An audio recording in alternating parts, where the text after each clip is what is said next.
Before I even begin, I'm feeling like I just want to say how grateful I am for everything that's already been shared today. Just such wisdom, such emotional vulnerability, prayers for toilets.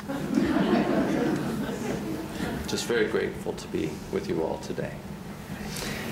And I'm also grateful for this theme that we're tackling this month, this theme of what does it mean to live a life of inquiry. I've been looking forward to it for a long time now, and I'm particularly excited today to invite us to come at it from a perspective or direction that is not often come at in Unitarian congregations, especially Unitarian congregations.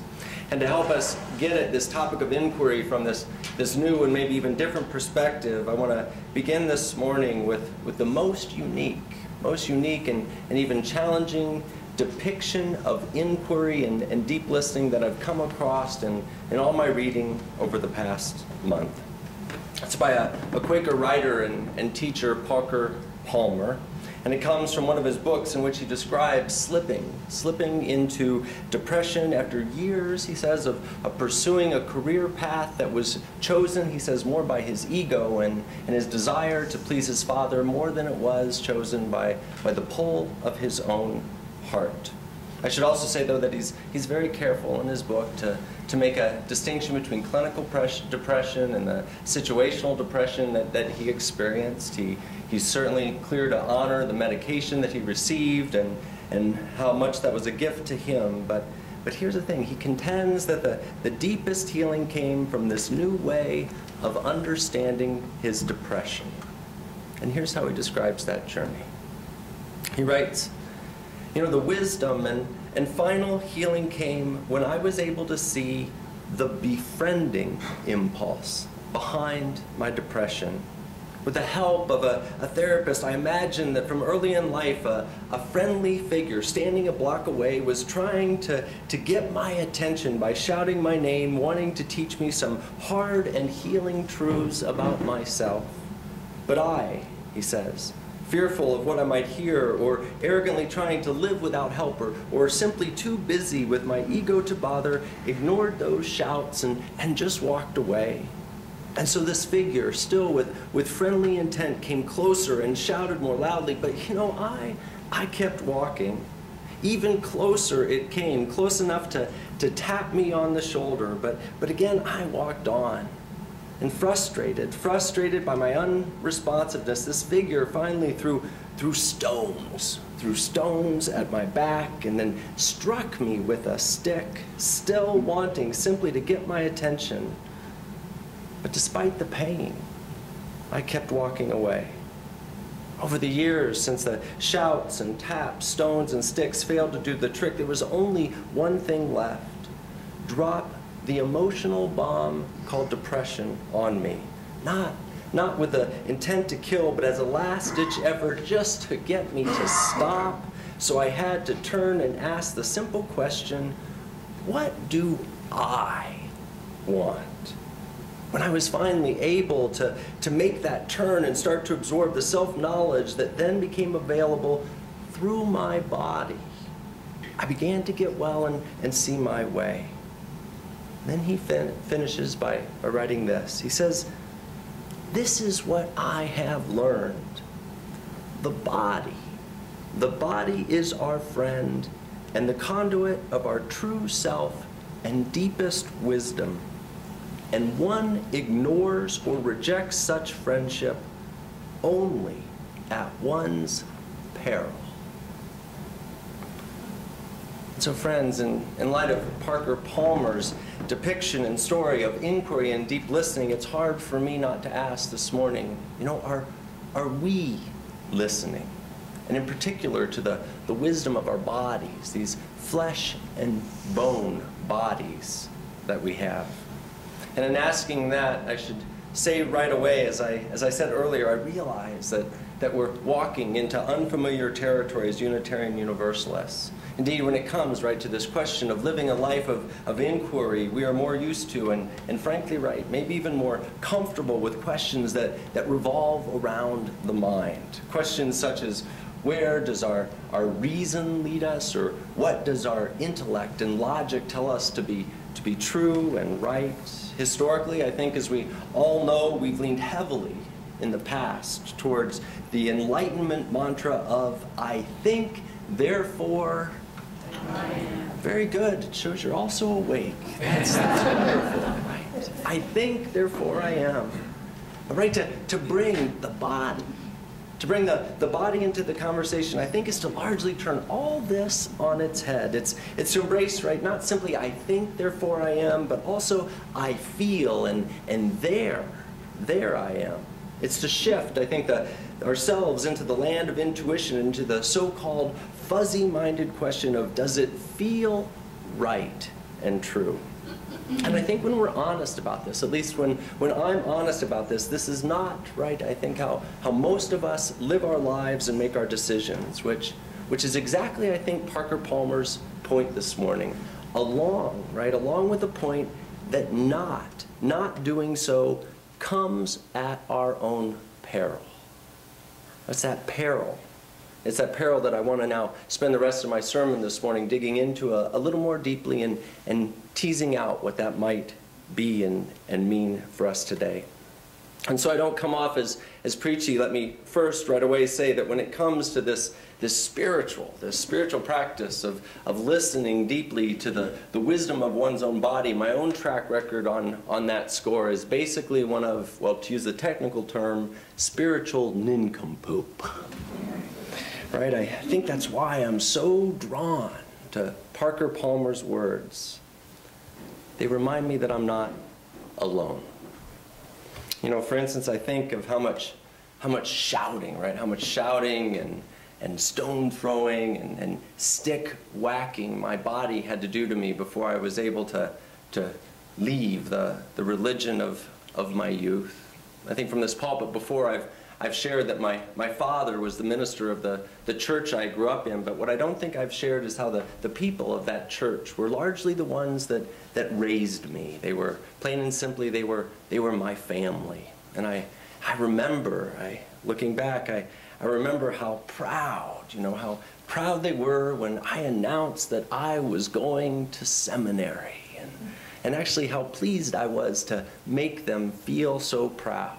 This was, of course, when I was still headed into the Christian ministry. If I was headed our way at that point, I don't know if their response would have probably been the same. But looking back, I remember it, just like it was yesterday, when that announcement was made, my father took center stage, and my dad never just makes an announcement. He always has to tell a story along with it. Some of you might say I've adopted that. But my father stood there with his booming voice and made this into a very dramatic moment. And he didn't just announce that I was headed off to seminary, but he sat there and he told the story of Terah and Abraham. And now, whether we've grown up in Christian congregations or Jewish ones, I think all of us know, right, that the father of the Jewish people and the leader of the Jewish people was Abraham. But what we may not know is before that, Terah, Abraham's father, was the original leader of the Jewish people. And so my father stood up and he told the story about how Terah, the father, had first led the people of Israel through the desert to their homeland. But he only got halfway and then died. And so he had to, my dad said, had to turn over not just the leadership, but his dream to his son. You can see where this is going. And then with tears coming down my dad's eyes and his voice getting even lower than I can even go, he talked about what a gift it is to parents to have their children fulfill their dreams.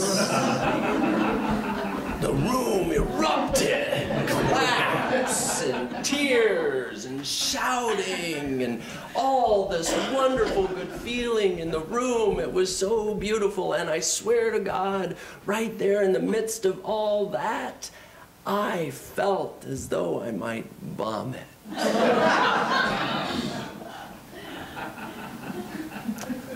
And here's the thing. Even though I'm afraid to admit it, it took me 6 years to have the courage to turn and look at that honestly. I also, as I've been wrestling with this idea, right, this idea of saying yes when our body is saying no. When I've been wrestling with this, I've also thought of my first marriage and where, right, you know, right in the middle of my vows, I started inexplicably to me to start to cry.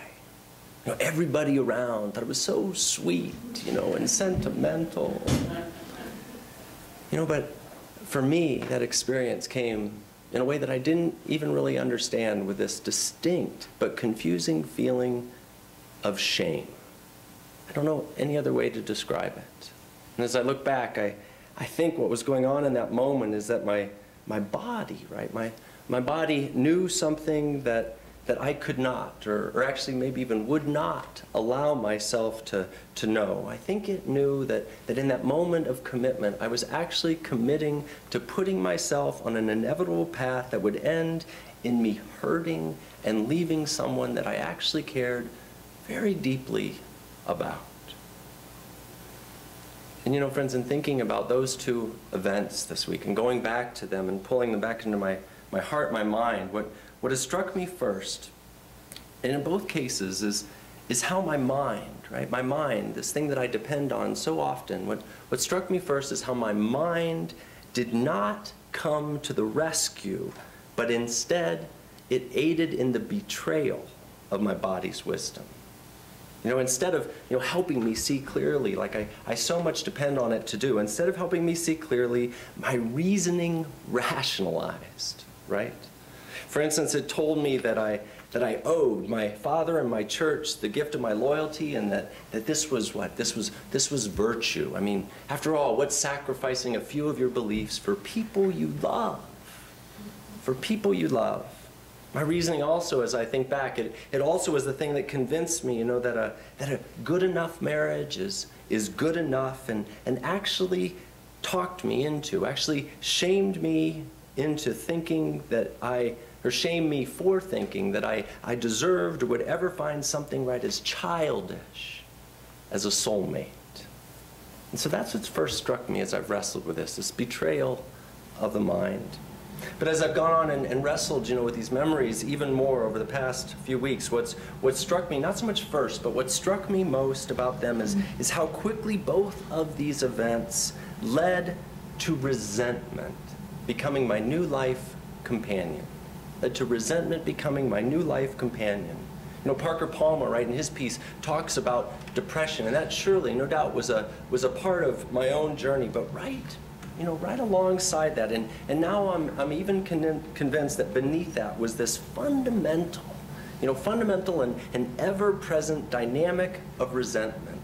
For instance, as time went on, and I'm not proud to admit this, but as time went on, I found myself, you know, not just having theological debates, but theological arguments with my father, which are two very different things, right? Theological arguments in which I subtly and frankly sometimes not so subtly used to not only belittle my dad's beliefs, but frankly at times even belittle him.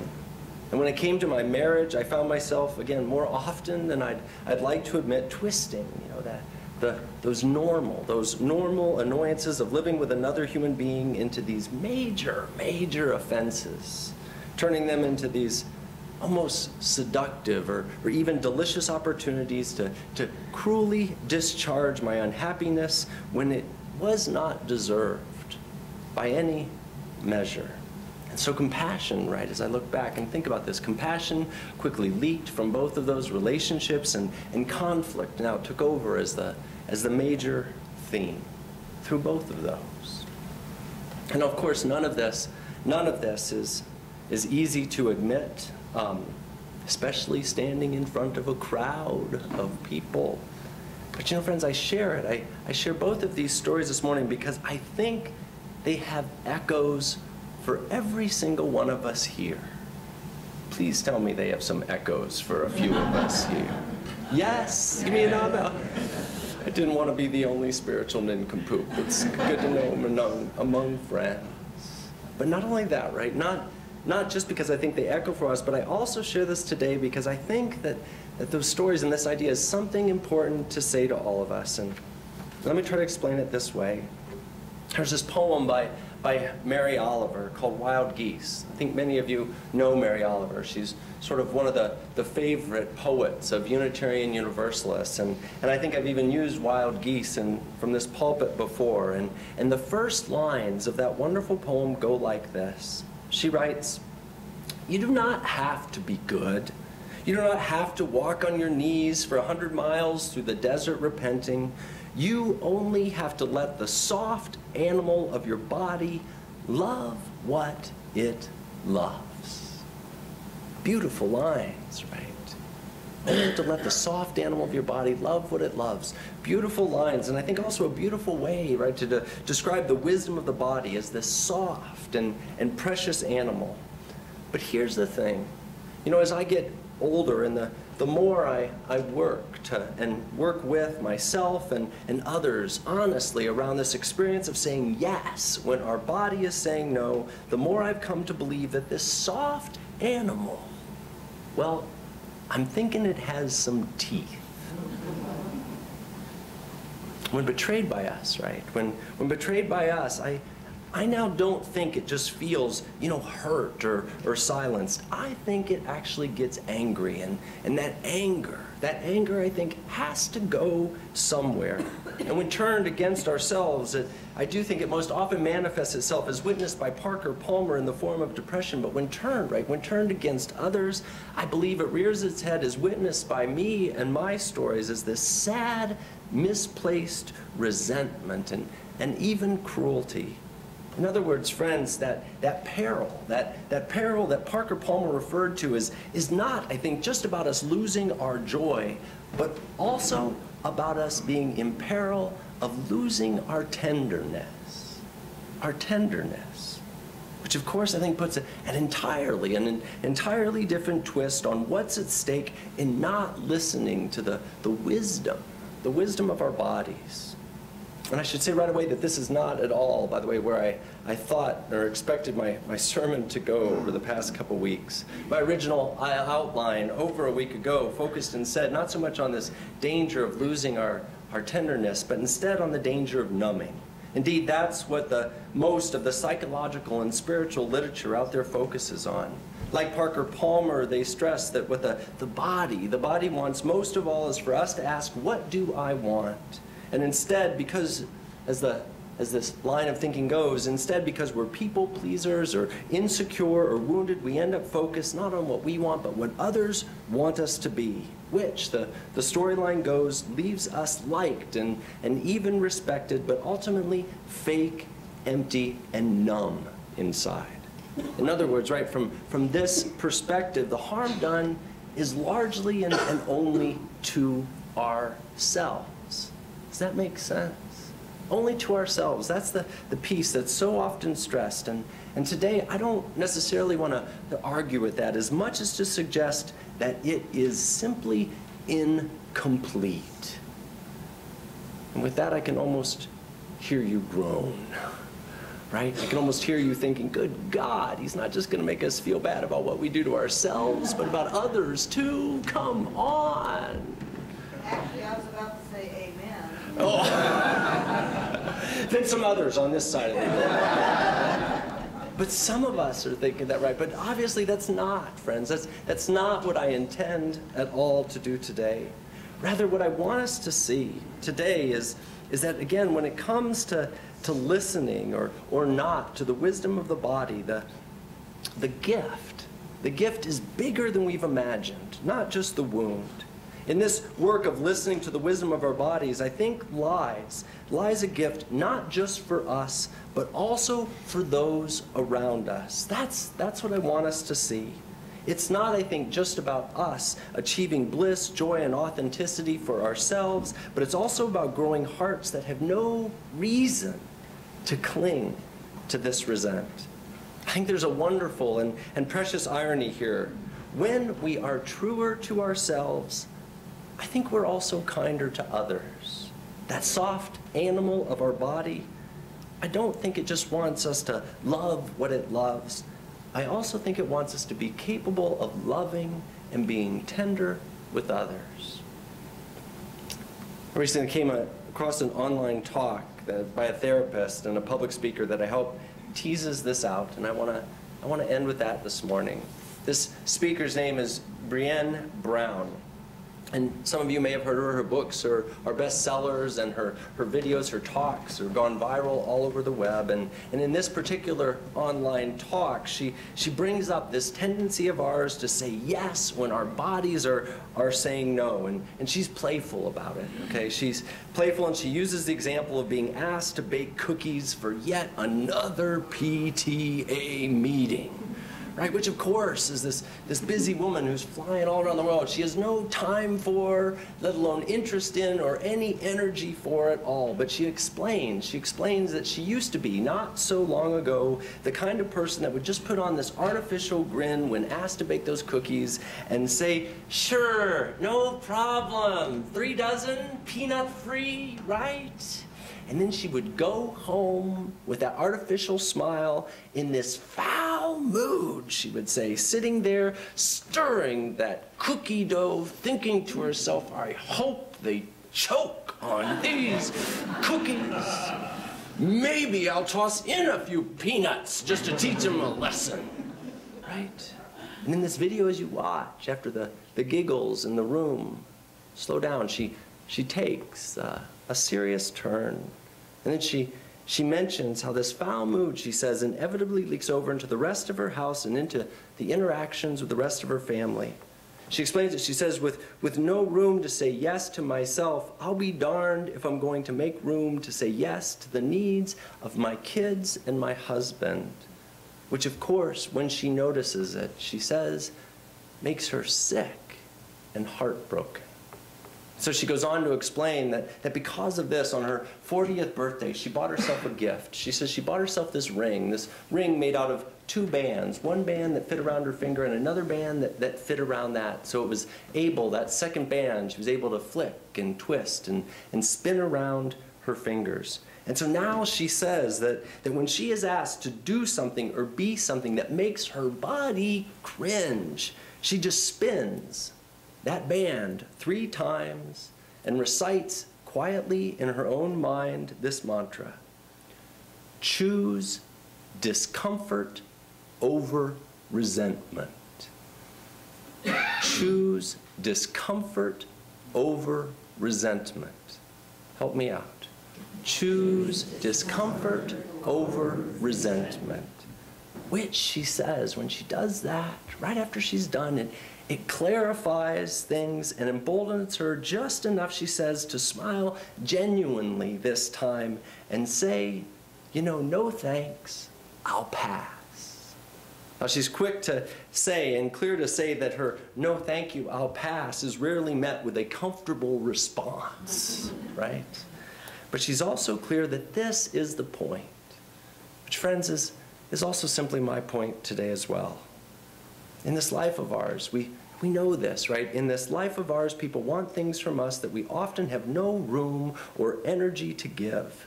This culture of ours expects things from us that have nothing to do with who we most want to be and what brings us most joy. And to gain respect, status, or even love, we're often required to be people we just aren't. And to resist those demands and requests comes at a cost of discomfort. Sometimes, right, even painful discomfort. But when we are able to see clearly that the choice is between withstanding discomfort or letting resentment rule our hearts, then I think we too see, and we are able to become much more clear about who we are in danger of becoming and who we most want to be. I think we're able to see that one path leaves us large, the other leaves us small. One path, no doubt, requires discomfort, but the other takes away our tenderness. And I think it's clear what that soft animal of our body wants, and clearer still that it will not let us go until we choose wisely, not only for our sake, but for others as well. And so, friends, my wish for all of us today is that we take the time and have the courage and wisdom to choose wisely. Discomfort over resent. Discomfort over resent. Discomfort over resent. May it be so. Amen.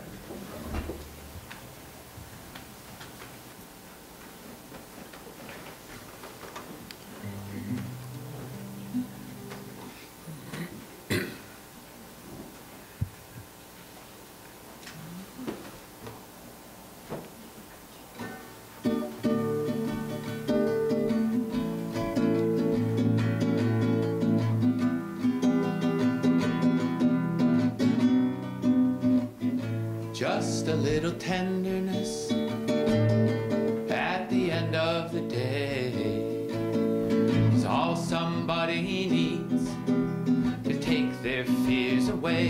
Just a little tenderness when the light is low. In this world of many people, it's love is all we know.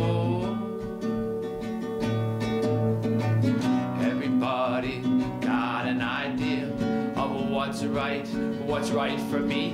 I'm just trying to survive and live my life positively. Forget the problems, everybody has them. Tonight I just don't want to talk to them, but I just want to be with you. Be an island in this sea of confusion. Just a little tenderness at the end of the day is all somebody needs to take their fears away. Just a little tenderness when the light is low. In this world of many people, it's love is all we know. This one wants to educate me. This one wants to dominate me. The other one's trying to wear me down, talking out of both sides of their mouth. But I just want to be with you and be an island in this sea of confusion. Just a little tenderness at the end of the day is all somebody needs to take their fears away. Just a little tenderness deep in the night. In this world of many people, know everything's gonna be alright.